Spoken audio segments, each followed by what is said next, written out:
Quisiera poder compartir con ustedes esta noche algunas cosas importantes.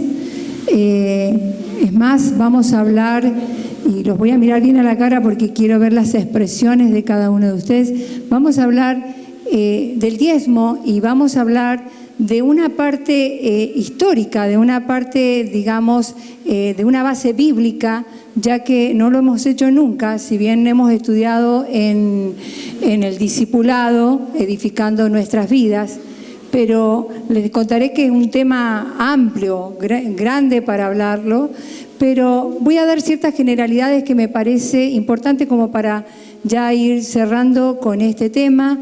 Y vamos a hablar también de la importancia que tiene que ver para Dios el que nosotros aprendamos a desarrollar esta cultura de dar, porque dice la palabra que somos bienaventurados al dar más que al recibir. Y bien, este es un tema que muchas veces incomoda, pero realmente la palabra dice que su pueblo pereció por falta de conocimiento, y es responsabilidad de todos los que estamos en la iglesia, de aquellos que tenemos un liderazgo, tanto en cualquier área y ministerio de la iglesia, que nosotros entendamos y comprendamos esto, porque es un principio del reino de Dios. Pero antes de comenzar con esto, yo el domingo pasado le pedí una palabra a Jorge que me dejara dirigirme a ustedes para hablarles de lo que viene el domingo, el sábado entrante, el sábado 17 de agosto, donde vamos a tener otra vez el encuentro encontrándonos como familia. Y les voy a pasar enseguida los datos bien de a qué hora vamos a comenzar, pero quiero, en esta primera parte, quiero poder abrir mi corazón. Y quiero abrir mi corazón porque tiene que ver con lo que Dios va poniendo en la vida, en este caso de los pastores, en este caso personalmente mía. Cuando yo he orado, y quizás usted ore por su vida, ore por muchas cosas personales y generales, y así usted tiene esa carga por sus hijos, por su trabajo, por lo que le pasa en su vida personal. Pero quiero que sepa que aquellos que estamos pastoreando una iglesia, como aquellos que estamos en liderazgo, tenemos una carga mayor. Quizás usted no lo alcance a comprender, pero igual se lo estoy transmitiendo. Es una carga mayor, ¿saben por qué? Porque nosotros conocemos y vamos conociendo al pueblo de Dios, conocemos las aflicciones que hay en los hogares, las preocupaciones, aquellas cosas que no salen bien, aquellas cosas que son dolor en la vida de su pueblo. Y fue responsabilidad y es responsabilidad de todos que oremos por esto, pero cuánto más de nosotros que estamos hablando con el Señor, que estamos haciendo una bajada de la voluntad del Señor a su pueblo. Y yo sentí, y no me di cuenta de esto hasta que lo compartí ayer con Jorge, yo me doy cuenta cómo el Espíritu Santo, en cierta manera, ha comenzado a hablar y poner ciertas cosas, ciertas palabras en la vida de nosotros que tienen que ver con los mensajes que hemos estado transmitiendo a lo largo de este tiempo. El año pasado comenzó la inquietud, más de un año, comenzó la inquietud del tema de las familias. ¿Por qué de las familias? Porque la familia no solamente es la célula básica de la sociedad, sino es el pilar de la iglesia. No sé si ustedes lo pueden ver, pero las familias son las columnas de la iglesia. ¿Cómo podemos transmitir o cómo podemos llevar a cabo proyectos? ¿Cómo podemos hablar de la palabra? ¿Cómo podemos querer traer a través de lo que profetizamos restauración, si no realmente nuestra vida personal, nuestra vida familiar no es lo que tiene que ser delante de Dios. Porque nosotros podemos no contarnos unos a otros lo que en la interna pasa de nuestra familia, de nuestra vida personal, de nuestra vida de relación con el otro en la calle, pero Dios no puede ser burlado. Dios conoce lo más profundo de nuestro ser. Y es así que el Señor comenzó a poner esta inquietud en mi corazón y comencé y armamos un grupo que comenzamos a estudiar pastoral en familia, se llama así, y tiene que ver con todos estos temas relacionados a la familia, visto desde el punto bíblico y desde el punto profesional, psicólogos, sociólogos, terapeutas, porque más adelante vamos a hablar de los conflictos que tienen que ver y de las cosas que se dan en la familia. Entonces, entender que no es venir a la iglesia y desentendernos de lo que es nuestra vida personal, porque Dios está interesado en transformar tu vida. Dios está interesado en que seas libre, no porque te falten problemas, no porque no haya circunstancias que pasar, sino libre porque realmente entendés que hay un poder, como decíamos, hay una posición adquirida, hay un poder que se nos ha sido dado, hay una autoridad que tenemos para poder lidiar con estas cosas y salir victoriosos. Entonces, a pesar de que no hemos alcanzado todos los cambios, estamos trabajando, y diga, yo estoy trabajando por esos cambios en mi vida. Porque yo sé que la palabra hace eso, confronta. Si yo aún sigo trabajando para cambiar mi vida, ¿y cuánto ha cambiado mi vida? Vaya por Dios que ha cambiado. Algunos es más, cuando conversaba con el Señor, decía, Señor, esta palabra, y se venía mi testimonio, y se venían tantas cosas a mi vida para poder compartirlos, y que ustedes vean de que yo no soy una pantalla, sino que realmente el poder de Dios se manifestó desde siempre en mi vida, y ha provocado y va a seguir provocando grandes cambios, con una mayor responsabilidad que ustedes, que yo tengo que velar y orar por ustedes. Y cuando yo le hablaba al Señor y le decía el por qué, porque yo le preguntaba por qué todavía no hay personas que no pueden entender, y si no pueden entender, no pueden cambiar su situación. Y el Señor me trajo una palabra: mentes entenebrecidas. Mentes entenebrecidas. Y en un momento, no recuerdo cuándo, porque yo iba reflexionando sobre todo esto, en ese mentes entenebrecidas, en un momento determinado, yo oré acá y dije que el Señor realmente pueda derribar todos los límites que rodean nuestra mente, que estructuran nuestra mente, que no nos permiten tener el entendimiento. Porque aunque somos cristianos, dice la palabra, que el príncipe de este mundo ha entenebrecido el entendimiento para que no alcancemos a comprender el propósito, el evangelio, para que no nos alcance. Y el Señor trajo esa palabra y lo compartía con Jorge, trajo esa palabra, entendimiento entenebrecido. Y yo pensaba, iglesia,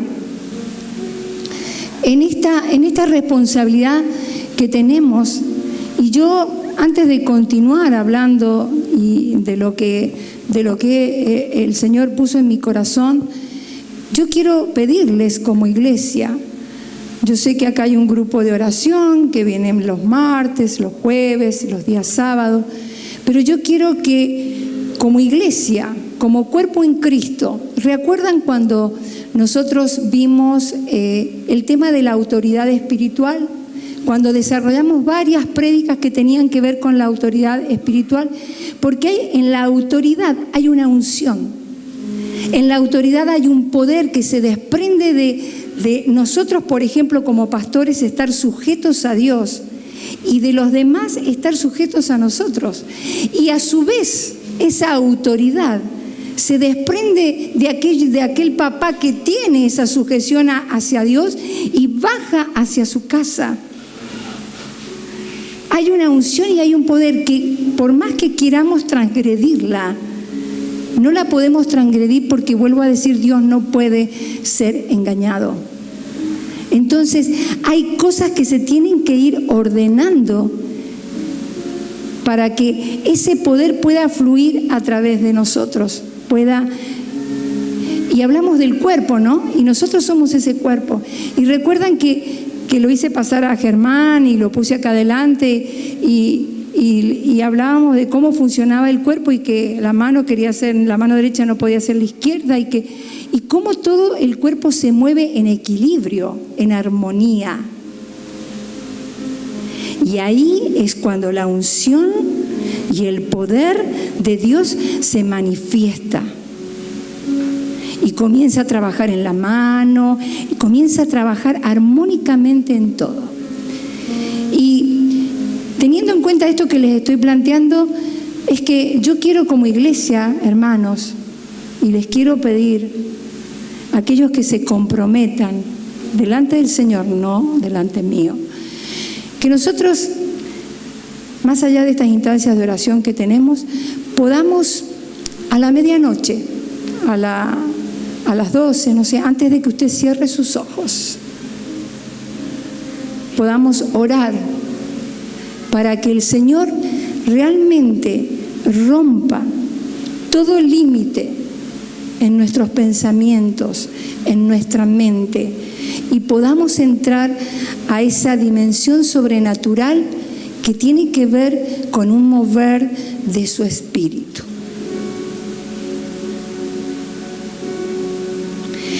No vamos a poder discernir ni ver si no lo podemos lograr en el espíritu.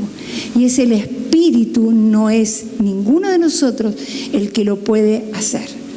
Por eso yo los animo como iglesia, porque cuando la iglesia es bendecida, usted es bendecido. Porque, como yo le dije, la bendición y el poder y la unción es algo que es vertical, así como lo es en la casa, como es en el trabajo. Usted no se puede rebelar, ¿se acuerda que lo vimos? No se puede querer mandar a su jefe. Usted está bajo autoridad, y bajo esa autoridad usted es bendecido en su trabajo. Y esto tenemos que entenderlo, porque son principios de Dios. Y lo hablamos tan bien, ¿no? Y que yo les daba el ejemplo de Jorge, de cómo a mí me había costado ponerme bajo. Pero ustedes saben que hasta espiritualmente, si yo no me alineo a Él, el no estar alineado, el ponerme en contra, el ponerme en rebeldía, en querer hacer otra cosa diferente, no hace que la bendición baje, porque está dada a través de la cabeza hacia abajo, y no es horizontal, es vertical. Y esto tiene que entenderlo para que usted, cuando se mueva en cualquier dimensión que se mueva, en la espiritual, en la familiar, en las de relaciones, lo pueda ir observando. Porque el que paga, el que bendice, el que trae y el que da es Dios. No hay otro. Todos somos fuertes hasta que se nos acaban la fuerza.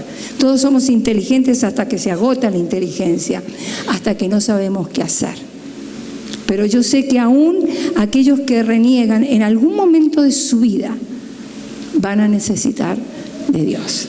Pero Dios, que es inagotable en su amor, allí estará. Porque siempre Él está para buscarnos, para recogernos, para traernos a su regazo.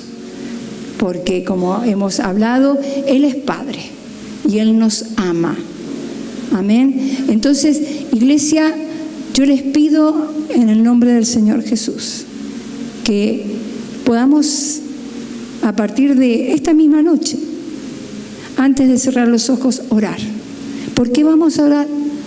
Porque Dios abra el entendimiento, para que Dios abra nuestras mentes y podamos entrar a una dimensión sobrenatural que solamente se entra en el Espíritu. ¿Amén? ¿Me acompañan en eso? Gracias. Y bueno, esto era por la familia, pero me fui hilando una cosa con la otra y no viene mal recordar esto. Hay un texto que dice que es muy significativo en la palabra de Dios y que está en Jeremías. Hoy quiero explicarles para que no me puedan seguir. Yo voy a hablar cosas por ahí muy generales y las voy a decir sin mencionar tantos textos, porque hay tantos textos para leer, tantos textos para hablar, que no quisiera detenerme en eso, y después ustedes, si están interesados, se los puedo dar, pero ahora la intención es poder realmente seguir con la temática. Hay un texto en Jeremías que dice que el Señor es el que, déjame que lo lea, dice, Jeremías 33:6, dice, yo les revelaré abundancia de paz y de verdad. Antes de abrir este texto un poquito, este versículo, le cuento que en esta situación en que el profeta está hablando, Israel se encontraba destruida. Y él habla a través del profeta y trae promesas de restauración. Estaban desolados, en ruinas, en pobrezas. Y el Señor le dice a través del profeta que yo te revelaré abundancia de paz y de verdad. La palabra acá a destacar es revelaré. Y van a poder unir lo que yo estaba diciendo recién con esto. Revelaré. ¿Y qué significa revelar? Revelar significa quitar el velo. Significa traer algo, traer lo oculto a la luz. Hay cosas, y según lo que dice este texto, que no van a poder ser reveladas sino a través del conocimiento de Dios. Solamente el conocerlo a Él, el acercarse a Él, el conocer su palabra es lo que va a permitir que nosotros podamos tener este entendimiento, quitar ese velo y poder entender. Y yo me imagino que el quitar el velo es meterme en esa dimensión sobrenatural que tiene que ver con esas abundancias de Dios. Solamente su conocimiento hace que yo pueda entender cuáles son las abundancias de paz y de verdad. Y cuando la palabra habla de abundancias, habla de esa estabilidad que todo ser humano, porque esta promesa está dada en el Antiguo Testamento, pero pertenece y la tenemos por herencia a través de nuestro padre Abraham. ¿Se acuerda que lo vimos? Lo tenemos por herencia a través de nuestro padre Abraham. Entonces, esta abundancia tiene que ver con esa estabilidad que tiene que ver con todo y para cada uno de nosotros a través de las promesas de Dios. Una paz que nos va a confortar en el momento de dificultad, una paz que viene hacia nuestra vida. Eso es lo que significa. Dice, por ejemplo, también otro significado es anticipar un hecho futuro. Y recién les decía, la falta de conocimiento hace que nosotros no podamos entender muchas cosas, hace que nosotros perezcamos, hace que perdamos. Fíjense cuántas cosas se pueden hacer con poder en el mundo actual. ¿Cuánto poder significa, por ejemplo, el dinero en el mundo actual? ¿Cuántas cosas podés comprar, vender, hacer? El conocimiento también es poder. ¿Por qué? Porque me ubica en los mejores lugares. Me permite contactarme, me permite acceder a cosas que otros que no tienen conocimiento no lo pueden hacer. Me permite lograr los mejores trabajos. Imagínense lo que es tener la revelación del conocimiento de Dios en cuanto a lo que Él ha proyectado y tiene para cada una de nuestras vidas. Eso es glorioso. Porque más allá de todo lo que nos puede haber pasado, eso nos garantiza a nosotros esa vida de estabilidad, esa vida de crecimiento, esa vida que nos lleva más allá. Recién cantábamos esta canción que hablaba de profetizar. Y profetizar significa hablar la palabra de Dios. Significa anunciar con la palabra de Dios un hecho futuro. Yo profetizo sobre mi vida. Por ejemplo, recién hablaba con Paula y le decía, ¿cómo te va en la carrera? Y allá. Entonces, profetizar es decir, yo ya me veo como profesora. Yo ya estoy dando clase. No es poner los ojos en la dificultad que tengo ahora, en lo que me cuesta estudiar, en lo que me falta, en lo que no puedo. Profetizar es traer una realidad futura al presente. Es quitar de nuestra boca esa permanente queja, esa permanente no, ese no puedo, ese no va a salir nunca, no es posible. Profetizar es hablar la palabra de Dios, porque Dios obedece, la palabra dice que nunca volverá vacía. Por lo tanto, no tiene que ver conmigo ni con usted, tiene que ver con que Él es Dios y Él cumple lo que Él dice. El tiempo lo determina Dios. Pero acostúmbrese a hablar y a profetizar. Por eso es necesario que, vuelvo al texto que estaba diciendo recién, de que tengamos revelación en cuanto al conocimiento del Señor, que aprendamos y que seamos buenos oidores y hacedores de la palabra para que nosotros podamos aprender a manejar los recursos financieros, a entender por qué el Señor nos pide que demos, a poder usar bien el dinero. Porque les voy a decir, algunos tienen problema con el dinero porque están metidos en deudas hasta acá, porque no saben administrar. Y es la responsabilidad poder hablar estos temas y poder aprender. Porque aún en la palabra estos temas están descritos y están hablados para que su pueblo aprenda a manejar los recursos. Por eso, y esto fue algo que el Señor vino marcando, como les decía yo, con una serie de cosas, como cuando vimos el valor de la ofrenda. Y yo solamente quiero traer ahora 3 cosas que me parecen importantes de lo que estuvimos viendo anteriormente. Y tiene que ver con esto, el dar. El principio del reino, lo que Dios ha establecido, lo que está establecido, es que nosotros sembremos para cosechar. Y vimos que, porque Él es el que da la semilla al que siembra, y pan al que come, decía 2 de Corintios.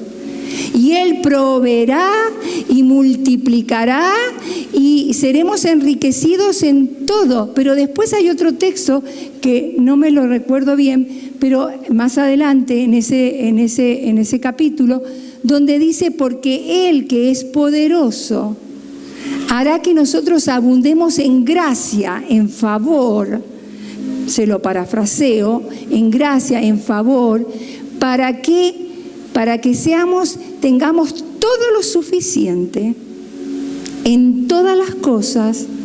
¿Para qué? Para buena obra. Para buena obra. O sea que nunca el Señor nos va a enriquecer, ni nunca el Señor nos va a dar para nosotros. Lo que Él da es inagotable. Es inagotable, ¿saben por qué? Porque Él da y así como da, sale y vuelve a entrar. Y es algo que comienza a fluir y es algo que tiene que ser revelado al pueblo de Dios, al pueblo de Dios en todo el mundo. No estoy hablando solamente de acá. Entonces, ese fue uno de los principios que hablamos. También hablé de que por qué el dinero es algo que nos incomoda. Póngase a pensar, porque el dinero significa vida e influencia. ¿Saben por qué significa vida? Lo vimos. Y yo soy de recordar y siempre traer, y porque me parece importante, es la manera en que vamos por ahí afirmando algunos conceptos. Porque el dinero es mi seguridad, el dinero es mi trabajo, el dinero son todas las horas que yo salgo a la calle y pongo el hombro y trabajo para tener y tener. El dinero significa mi vida entera. Significa todo lo que soy, porque nadie trabajaría si no le pagaran, nadie haría esto sin, ¿verdad? El dinero significa todas esas cosas. Y realmente cuando somos temerosos del manejo del dinero, tiene que ver realmente porque no tenemos la fe suficiente y no creemos en que Él sea el Dios que dice ser. Si no, no nos desesperaríamos. Y yo me lo planteo, porque, a ver, yo también me manejo con dinero. Es más, trabajé, estudié, fui directora, después rendí para ser supervisora con la intención de ganar más dinero. Esa es la verdad. Con la intención de no solamente desarrollarme profesionalmente, sino que hubiera mayores ingresos para tener ciertas cosas, para darme ciertos lujos. O sea que el dinero es algo que importa en nuestra vida porque tiene que ver con esto que yo les digo, tiene que ver con vida y tiene que ver con la influencia, porque con el dinero se hacen muchas cosas. Algún dicho popular que dice, por el dinero baila el mono, ¿no? No sé cómo es, algo así. No soy muy buena para los chistes ni para los dichos. Conmigo ustedes tienen que ser una torpeza muy grande mía como para que se rían, si no, no va a ser posible. Pero el Señor me es así y me ama igual. Entonces, ¿se dan cuenta? Entonces, y es influencia porque de hecho, todo lo que usted ve aquí se ha hecho con dinero. Lo que usted ve aquí, lo que se está haciendo al lado, se hizo con las ofrendas y los diezmos de un grupo pequeño de personas que creyeron.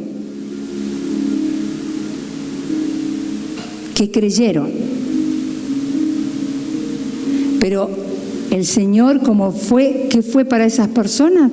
Fue proveedor, multiplicador, y los enriqueció y nos enriqueció en toda liberalidad. Amén. Bien, y el último que quiero traer a la luz tiene que ver con esta palabra que tuvimos en que la maldición no es y no se da porque sí.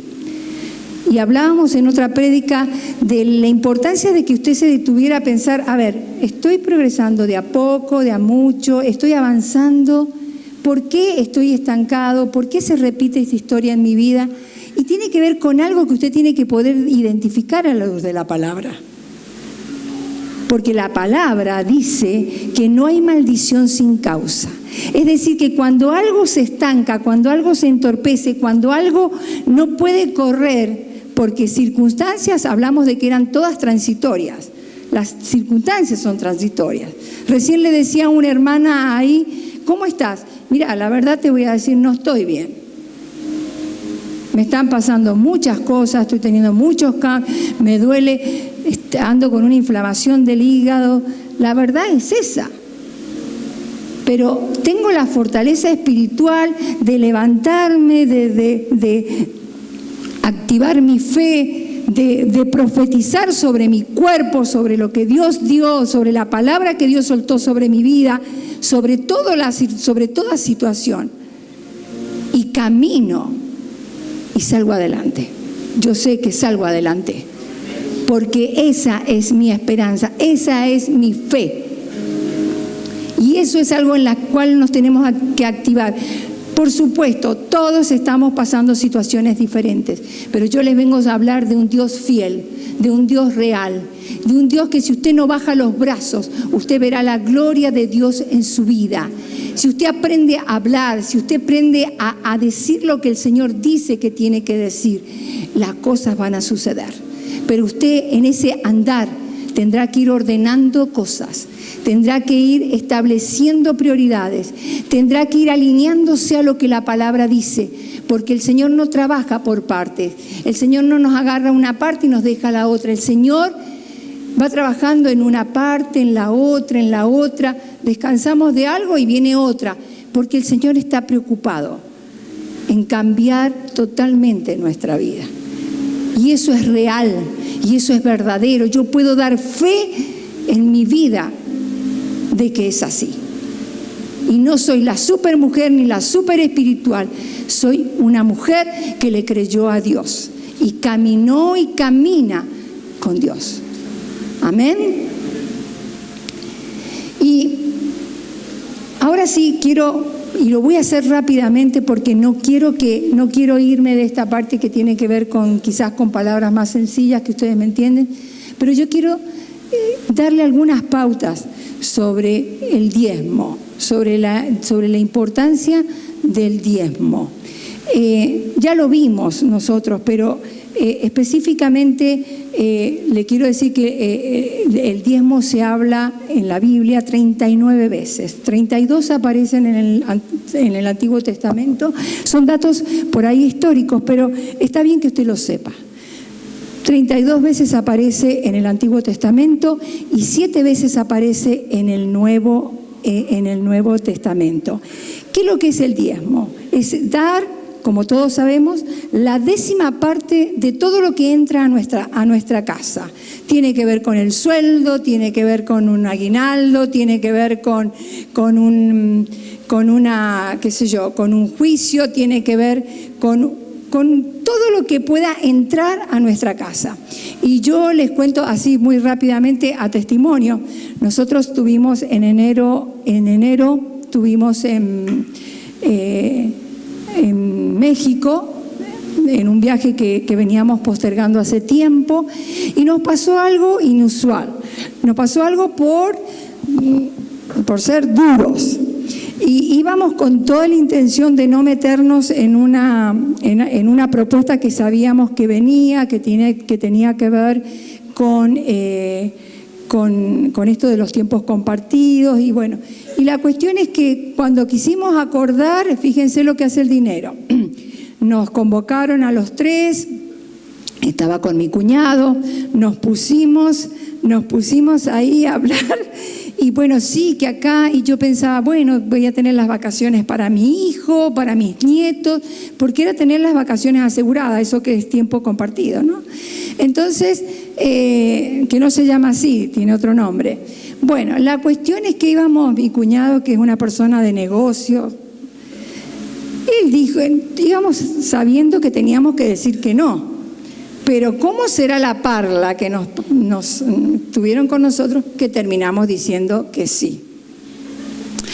Pero no fue eso. Yo digo, si mi cuñado dice que sí, que es ducho el negocio, que es hábil, yo me meto con él y lo hacemos en sociedad. Y pensaba yo que iba a tener vacaciones, que iba a tener acá, que iba a tener... Cuando empezamos a sacar las cuentas, le cuento, es toda una historia esto, pero quiero contarles esto.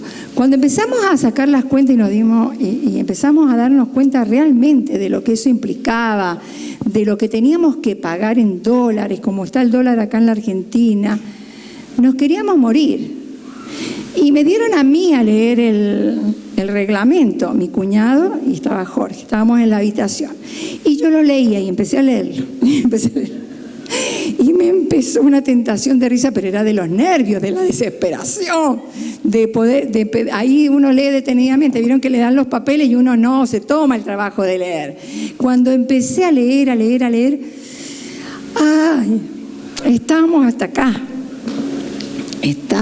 acá, desesperados, bueno, y bueno, cada uno se fue, mi cuñado se fue después de la habitación, comenzó a llamar acá, a preguntar a los abogados.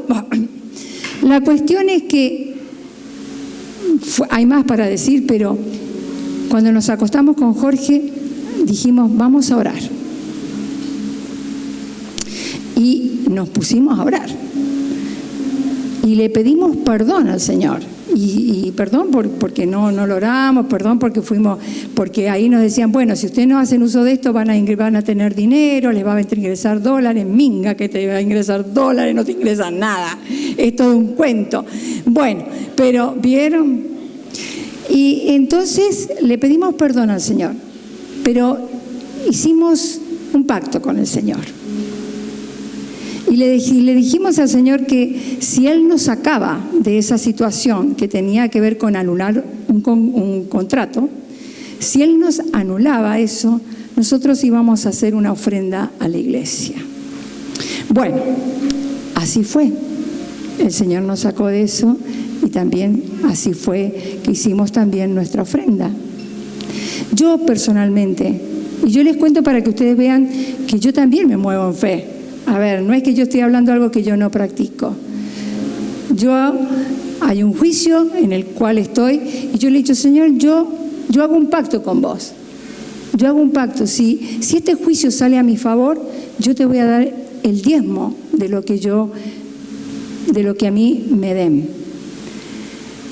Porque entiendo que aún en estas cosas que no tienen que ver con esto se mueve Dios.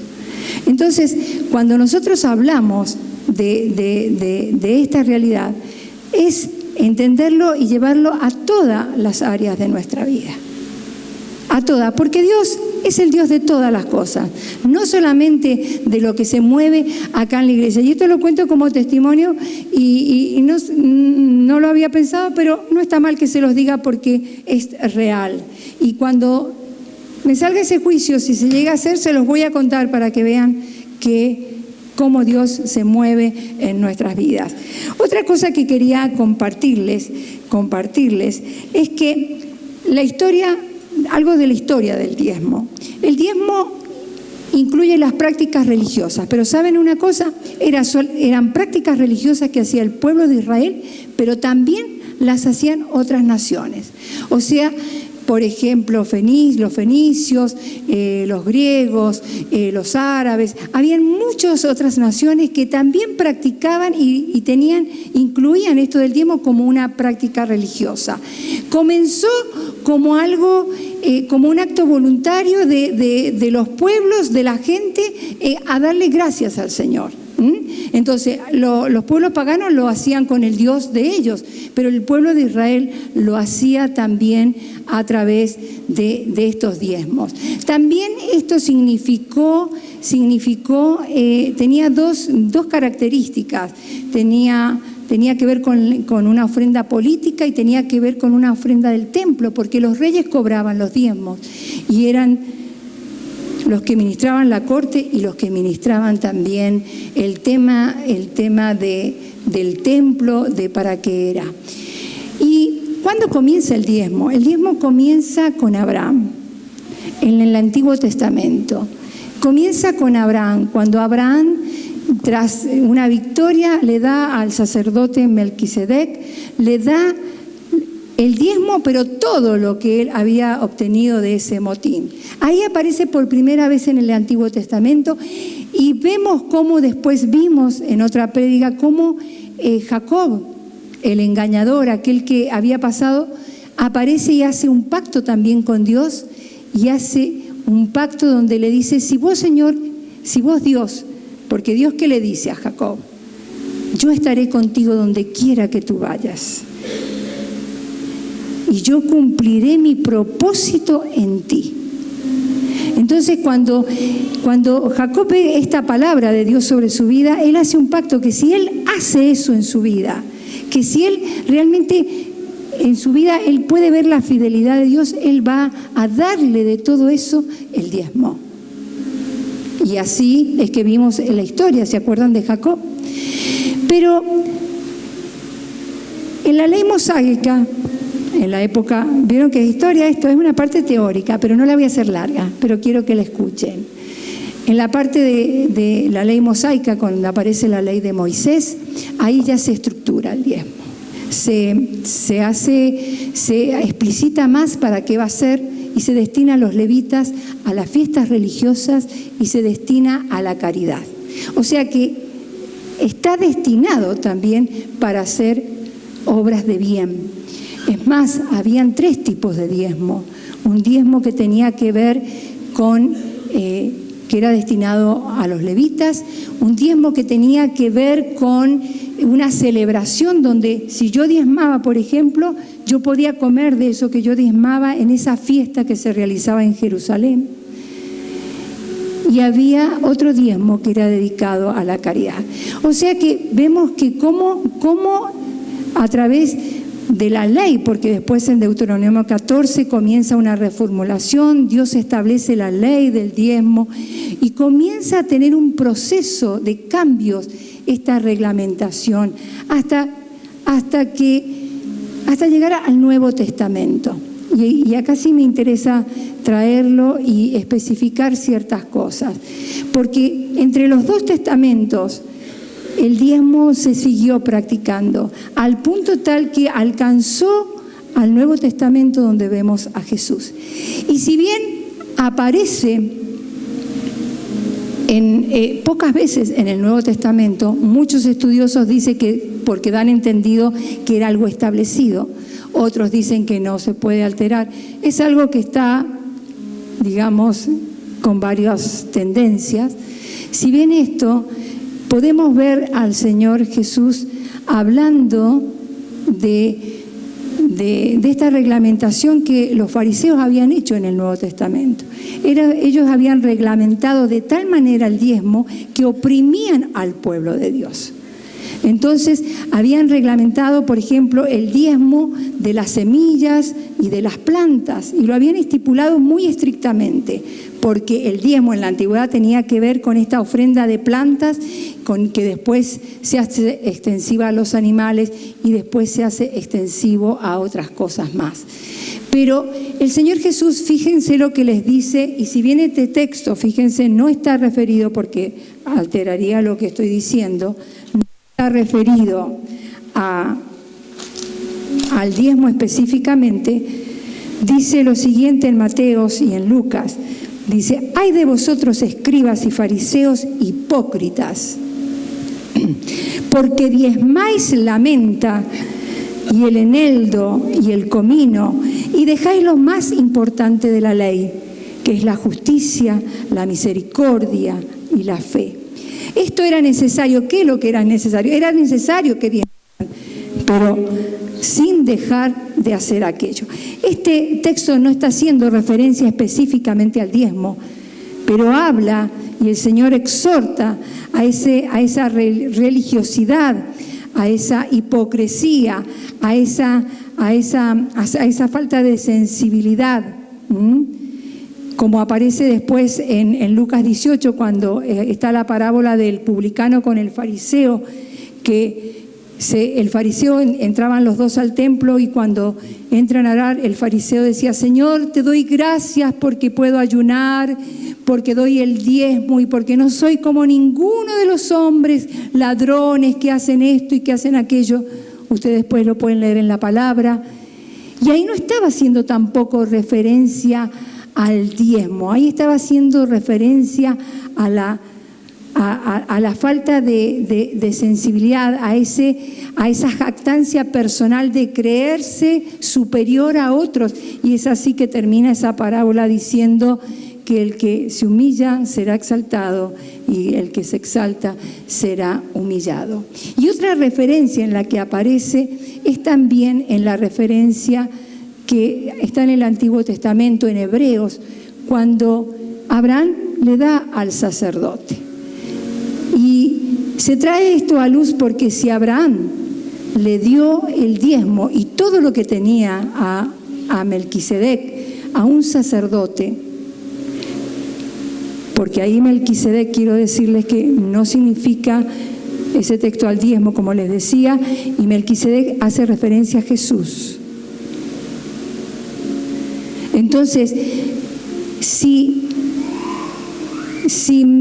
Abraham daba todo a este sacerdote, que era un sacerdote, ¿cuánto más nosotros no vamos a pagar y no vamos a devolverle a Cristo lo que Él se merece?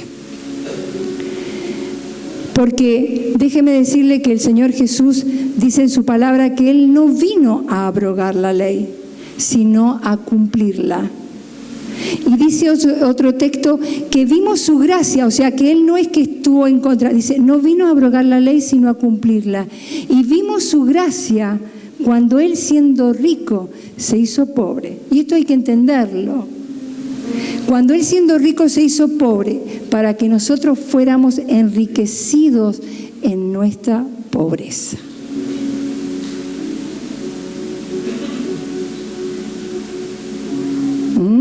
Para que nosotros fuéramos enriquecidos en nuestra pobreza. Jesús nunca le dijo a los discípulos cuánto tenían que dar al reino. Jesús nunca estableció cuánto debían dar para el reino de Dios. No le dijo nunca a los discípulos. Pero sí declaró Jesús que de Él era todo. Y que aquel que quiera, o sea, que aquel que no busca primero su reino, no es digno de llamarse su discípulo.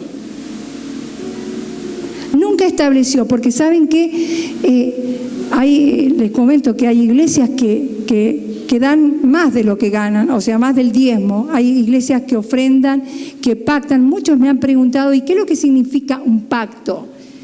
Ustedes han ido, porque sé que lo han hecho, y han visto cómo cuando uno está hablando una palabra se levanta gente y pacta por la palabra. Y no sé cuánto ponen, pero se levantan y pactan por la palabra. ¿Y qué significan? ¿Con quién están pactando? ¿Con el que está hablando? ¿O están pactando por la palabra? ¿O están declarando esa palabra sobre su vida? Por eso cuando hablamos de tener entendimiento, tenemos que tener entendimiento sobre estas cosas. Porque la verdad es que el Señor no es deudor de nadie. Y todo aquel que siembra generosamente va a cosechar. Esa es la promesa de Dios para nuestra vida. Esa es la promesa de Dios para aquellos que le creen. Por acabar.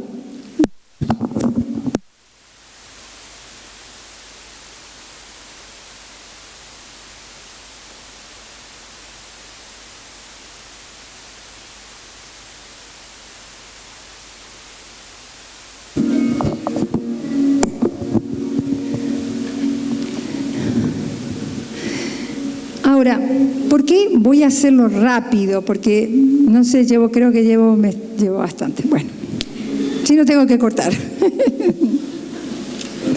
¿Vieron? Yo estaba preocupada, quiero confesarles. Estaba preocupada porque siento mucha responsabilidad a la hora de... Bueno, no voy a dar este tema. Voy a cortarlo acá entonces. Siento mucha responsabilidad al dar la palabra de Dios y entendiendo que esto puede bendecir a su pueblo o no. Yo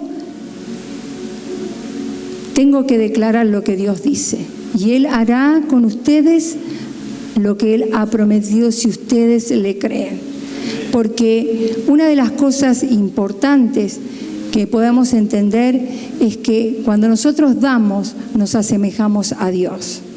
Él amó, Él se dio, y nosotros por ahí damos sin tener amor.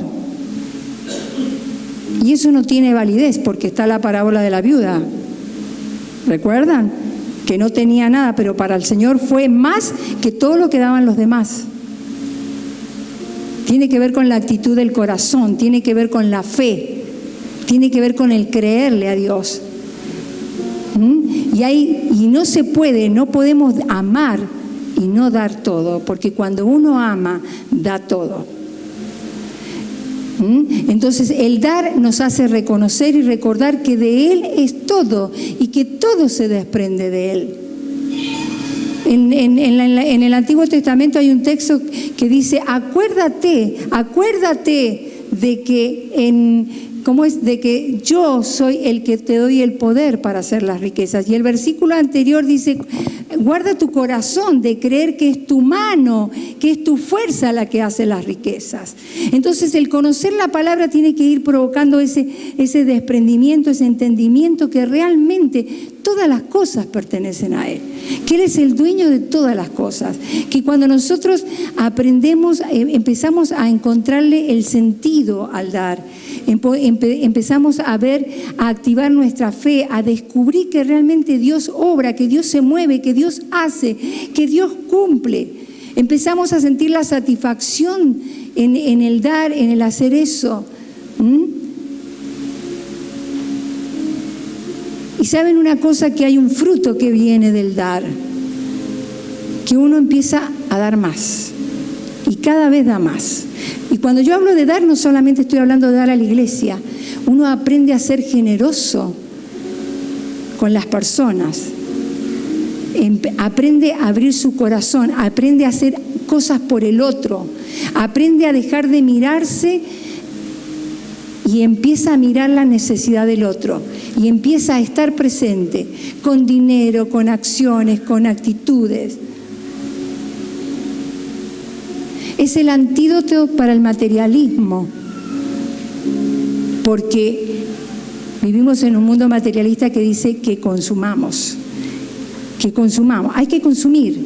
Y es así que te metiste en un crédito, te metiste en deudas, tenés 5 o 6 tarjetas, una por cada uno, para acá, y cuando querés acordar, estás endeudado. Y esto no tiene que ver con las riquezas de Dios. Esto tiene que ver con la falta de conocimiento. Esto tiene que ver con no saber manejar tus recursos. Esto tiene que ver con que quizás entraste en ese, yo tengo que tener esto, tengo que tener aquello, yo necesito, yo quiero, yo me voy a comprar la última zapatilla, yo me voy a comprar lo que salió, el mejor celular. Y yo en esto tengo tanto testimonio para dar, porque en mi casa se vivió la cultura del ahorro. Mis hijos tienen la cultura del ahorro. Leo tiene su casa por la mano de Dios y porque tuvo cultura del ahorro. Y tiene 30 años y tiene su casa propia, la está pagando, porque tiene cultura del ahorro, porque sabe establecer prioridades, porque le creyó a Dios.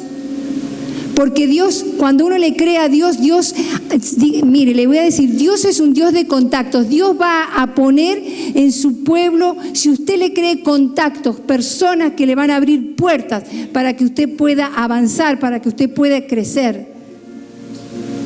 Dios es un Dios que confirma. Entonces, tenemos que aprender como pueblo a ver ¿por qué no hay prosperidad en mi casa? ¿Por qué no hay abundancia en mi casa? Porque el Señor promete abundancia. Dice, nadie le robará a Dios. ¿Y por qué dice la palabra? ¿Por qué te robamos? Porque no traen los diezmos y las ofrendas. Y después hay otra parte donde dice, traed los diezmos al alfolí y probadme. Esa es la única parte a donde se nos desafía y se nos da la autoridad para probar a Dios. Porque yo no tengo por qué probar a Dios. Pero ahí en esa palabra dice, y probadme. Se me está dando una autoridad para desafiar y probar a Dios si es verdad lo que está haciendo. Si Él no va a abrir los cielos y va a derramar bendición hasta que sobreabunde. Entonces tenemos que tener entendimiento en estas cosas. Tenemos que tener entendimiento. Tenemos que empezar a trabajar en nuestras vidas de tal manera, como les decía hace rato, de ir ordenando lo que está mal, de ir cambiando.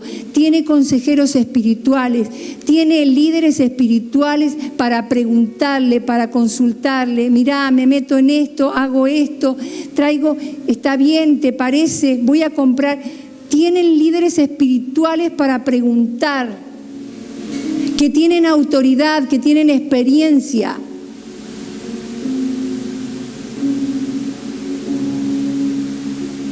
yo me he privado, por eso les decía, tengo para contarles testimonio, tantas cosas que he hecho, en las que he ido trabajando y ordenando, y será para otro momento.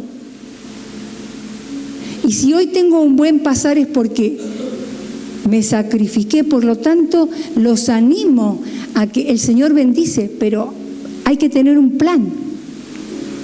A ver, y yo pensaba en esto, y yo, mire, voy a hacer algo que lo pensé, pero no lo iba a hacer, pero ahora sí. Yo sé que acá hay personas que tienen en sus manos dones. Hay personas que trabajan con las manos, que hacen pan, por ahí yo sé que hay que hacen pan, que trabajan con las máquinas, que trabajan, no sé, que trabajan.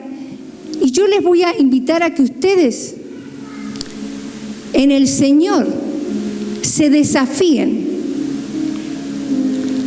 a que lo que ustedes tienen, que hoy es quizás una semilla, quizás hoy es poco, se extienda, sea grande.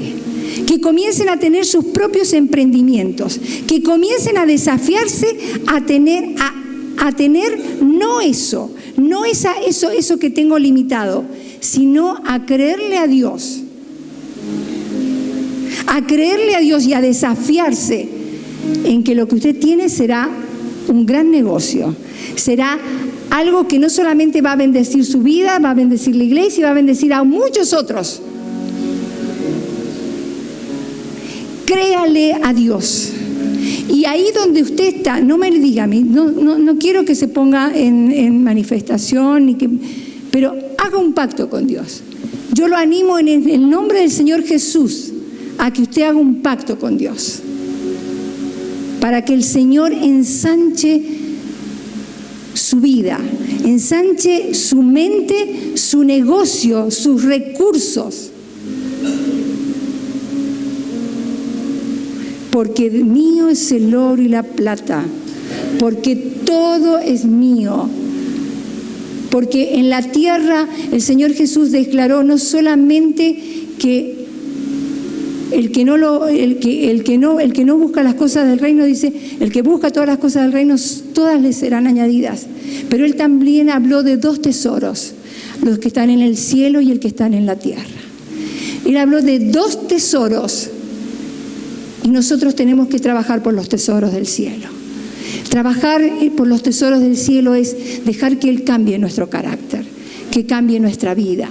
Es crecer en oración, es crecer en generosidad, es crecer en esta vida donde la palabra, domingo tras domingo, en tu habitación, en tu devocional, te va confrontando.